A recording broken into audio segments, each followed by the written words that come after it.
Welcome back. I'm Richard Hasnout, and I'm your host for the Wisdom Inspired Life podcast and this YouTube channel. Well, this begins and is part of a very special series, and this is a series where I have the opportunity to interview Jose Stevens, who has the Power Paths seminars and School of Shamanism, all the information that you see on the screen here. And these are going to be a series of conversations that I had with him that I think will be quite illuminating. And to an extent, they will give you an introduction to a topic, and you may or may not want to learn more. But if you want to learn more, Jose Stevens has a tremendous set of capabilities and offerings that can do exactly that for you. And you see the information on the screen where you can call the office or email Jose in Santa Fe, New Mexico.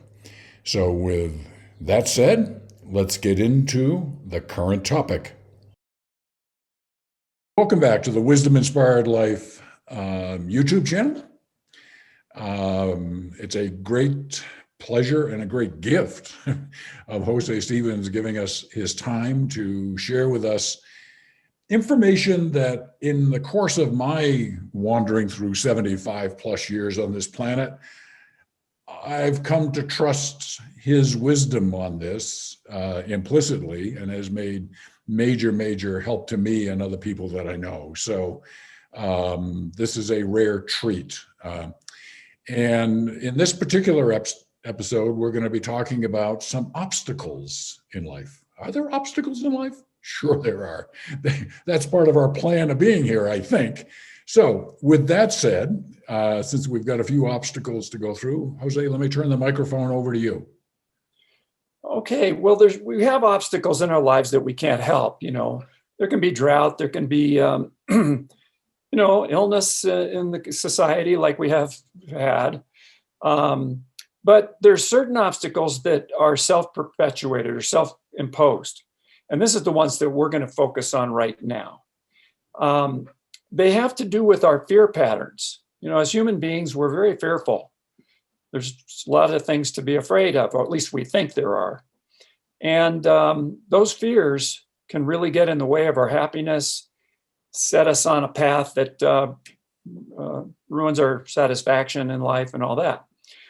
So let's get right to it and talk about there's two fundamental fears, just two, that seem to plague all human beings everywhere in the world, no matter what their race, gender, age, whatever.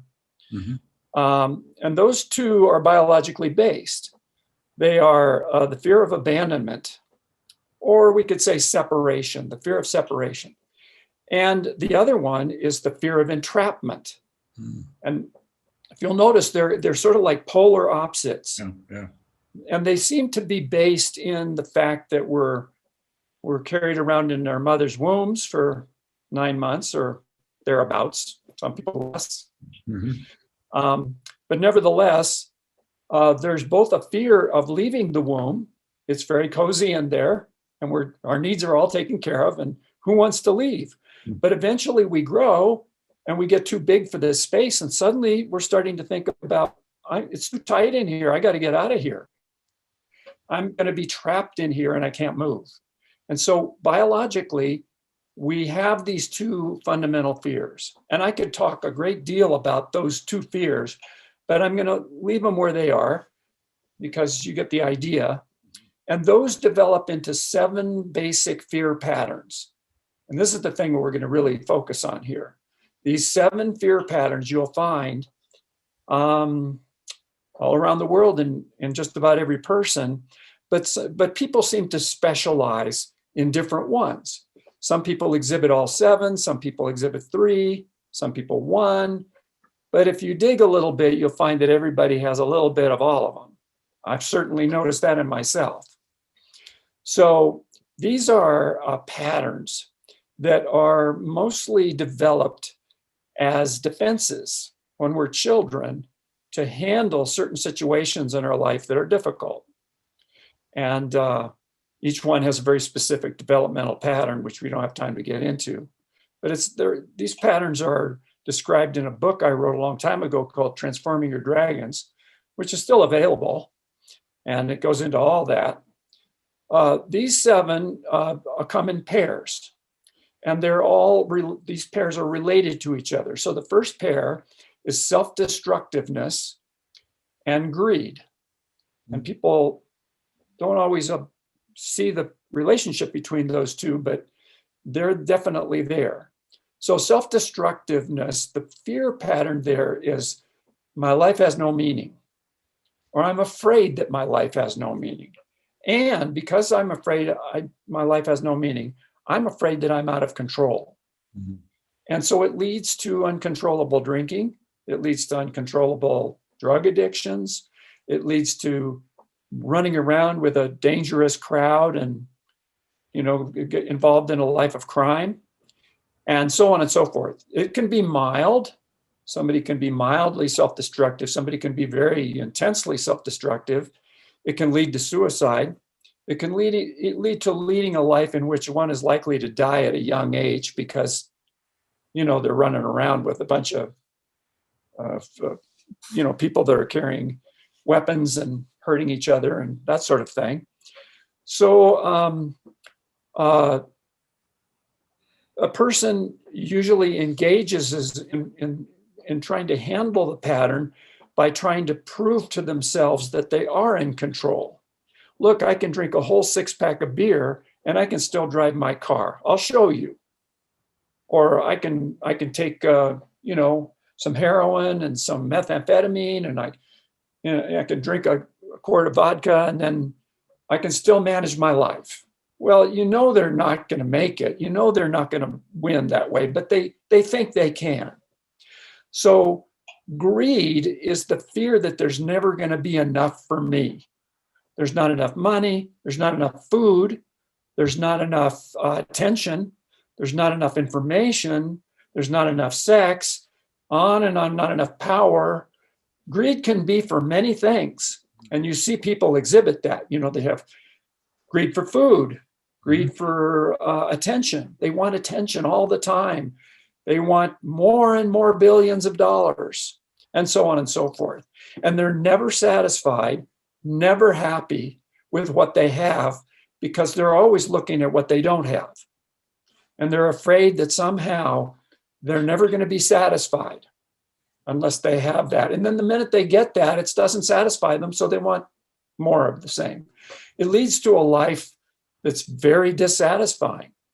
And it can actually lead a person into self-destruction, because, somebody that has greed for food is going to sometimes eat so much that they're self-destructive and they overeat and maybe even die from it.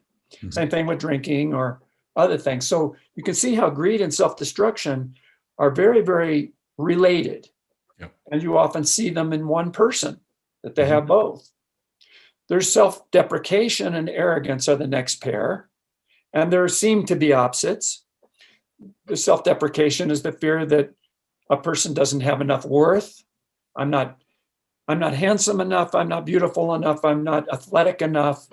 I'm not intelligent enough. I'm never enough of anything. Everybody else is better than I am. I should apologize for the fact that I was born. Yeah. So one goes through life apologizing for themselves and trying to make themselves small. Yeah. So they won't be noticed because they're embarrassed or ashamed of who they are, what they've accomplished. And this is a horrible way to go through life, but it is a fear pattern. And it's trying to ward off being criticized. Arrogance is the other side of that. It's a person who presents themselves in an inflated way. I'm the best. I'm better than you are. I can judge you as inferior, and so on and so forth. But that always comes from insecurity, and it comes from a hidden feeling of self-deprecation. So arrogance is just a different strategy for self-deprecation. It's like trying to cover it up. Don't look at me too closely because you'll see that I'm really in doubt about myself. So I have to pretend like I'm great so that you'll think I'm great, but I don't think I'm great, really. So those are those two. Yeah. And then we have we have martyrdom and impatience. People sometimes don't see the relationship. Martyrdom is the fear of being a victim in life. Everything bad happens to me. Why?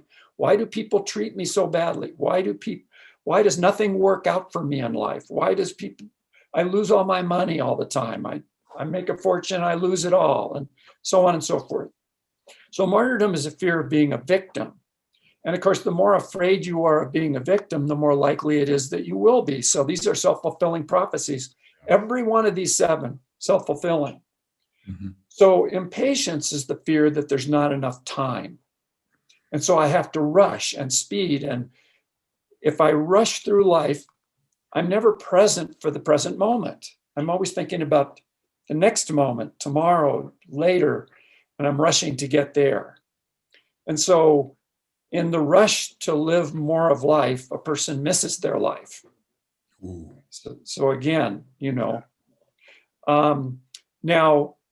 the way that they're related is that impatience is a fear of time running out. I'm going to be a victim of time. Whereas martyrdom, it's a victim of circumstances. Yeah. So they're both feeling victimized, but one is toward time and the other is toward, people and things and situations. So they're related. And the final one is stubbornness. And the fear of stubbornness is that one will be railroaded and forced to do something they don't want to do. The old cliche about the child that's made to sit at the table all night because they won't eat their peas or their broccoli. And the parents say, you're going to sit there until you eat it. And the kid goes, no, I will not. I'm not going to eat it. And sometimes they'll outlast their parents in that. Well, that child grows into a stubborn adult. And what they do is they go into resistance. Somebody says, hey, it's cold outside. Why don't you take your jacket? And the person says, you can't make me take my jacket. I'm going to go out the way I am. And then they go out and freeze because they don't want to do what somebody suggested. Yeah. That's crazy, but people do that all the time. Yeah. So all these 7 patterns are self-perpetuating. They all develop in childhood, mostly, because of certain patterns within the family. And they produce the very thing that, a person is most afraid of. And they lead away from happiness, let's put it that way. And they lead into a life of fearfulness. And the thing that people don't understand about fearfulness is that fear begets more fear. Yes. The more afraid you are, the more afraid you're going to be. The more angry you are, the more angry you're going to be. The more loving you are, the more loving you're going to be. Yeah. So whatever it is that you're feeding is what you're going to be more of. Yeah, so that's extremely well said. And I was reminded when you said that of Paramahansa Yogananda, who reminds us that we're beings of energies, and kind of like the being of energy, if we're a being of love, love wants to be with love, sort of thing. And fear also. And I would also strongly suggest, again, to people that are listening to this, that recognizing the different forms of fear and all of that is certainly a starting point, but recognizing that all of us have some mix of these to some degree.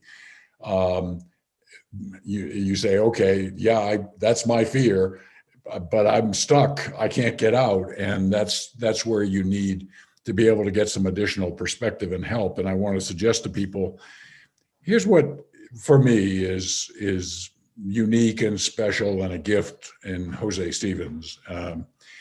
Yes, he has a PhD in psychology. Yeah, check that box. He's a shaman, and most of us don't really know what a shaman is, but I will tell you that it is a spiritual path and an intuitive path and ways of knowing that go well beyond the Western science of psychology. And then the ability to have access to other resources is probably the best way I'll put it. Those 3 together, I have found and others have found, in talking and working with Jose to have a powerful solution to whatever they're trying to deal with, a perspective on it. I'll share with you one story.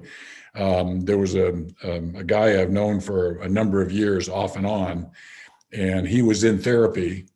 And I told him about Jose Stevens, and he'd been in therapy for years, weekly basis sort of thing. And he called, had a meeting with Jose. And after that, as soon as he put the phone down, he called me and he said, I just learned more about myself in a half an hour of talking to Jose than I have in my last 18 months of weekly therapy. He said, and that's the experience that I think others have. And those of you that are listening to this, please understand that Jose Stevens has a special set of talents and abilities that are brought together under one umbrella to be able to do this and help you with that. So, and overcoming fears that can be paralyzing in your life is something that I think many people listening to this wish they had a magic wand.